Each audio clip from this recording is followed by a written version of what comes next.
Hello and welcome to this week's episode of GG English. This week, we'll be using the future tense to talk about plans. The simple future tense is really important because it tells us about things that happen at a later time. The two verb forms, will and be going to, are how we use the simple future tense. After this week's episode, it will be clear when to use each form.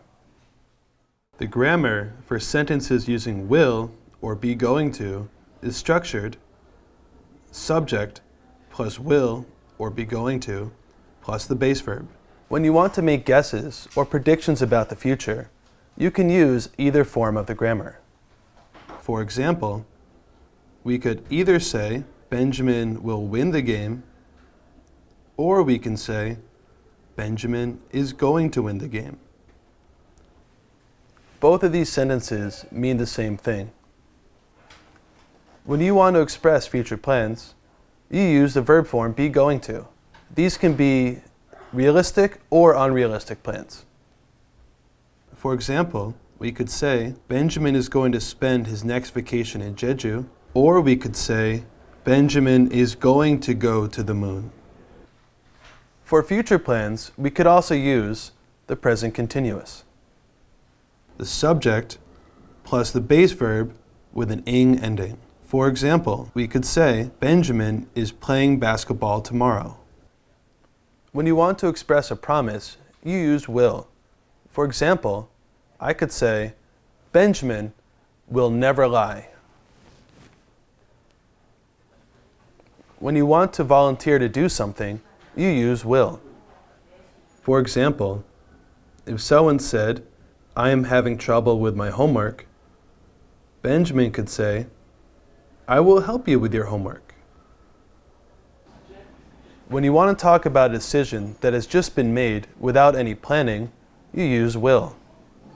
For example, if someone said, we have pizza and chicken available for lunch, Benjamin could say, I will have pizza for lunch.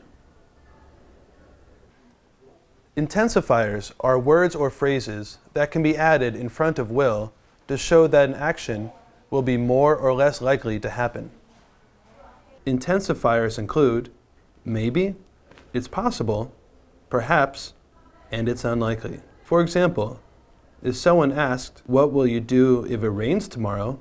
Benjamin could say, I will stay inside tomorrow. Now this is different from, maybe I will dance in the rain. I'm singing in the rain, just singing in the rain. What a glorious feeling, I'm happy again.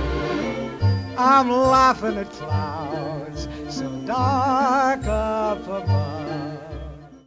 Intensifiers are one way to show that an action is not 100% likely to happen. We could also use the word might. Sentences using might are structured subject plus might plus the base verb. For example, Benjamin might visit his professor today.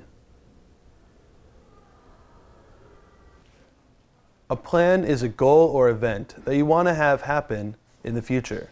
There are two main kinds of goals or plans. A short-term goal or plan is something that you want to happen in the near future, like on the weekend or during your vacation. For example, a weekend plan could be, I'm going to go to a baseball game this weekend. A vacation plan could be, I'm going to Hawaii next vacation. A long-term plan is something that you want to have happen in the future, but it will not happen soon. These can also include dreams. For example, a long-term plan could be, I'm going to be a PhD in English language studies. A dream could be, I'm going to become a K-pop superstar.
All right, I'm outside here with Professor Shane Doyle from International Education Department.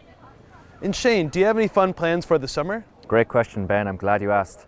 I am going to work in the English camp this summer right here in the university. And then I'll probably will be playing some Irish football, some Gaelic football with my team, the Seoul Gaels. And I would say we will travel to Daegu and Busan for those parts of the competition. All right, sounds like a pretty nice summer. Thank you. Good luck. Thank you, and you too. All right, I'm outside here with Myungju. And Myungju, do you have any fun plans for the summer? Yeah, I have plans. So I'm going to Europe to travel. Oh, where are you going to be going? I'm not sure, but I will go to over 6 countries. Wow, that's pretty cool. Well, thank you very much. 오빤 강남스러워 낮에는 따사로운 인간적인 여자 커피 한 잔에 여유를 아는 품격 있는 여자 밤이 오면 심장이 뜨거워지는 여자 그런 반전 있는 여자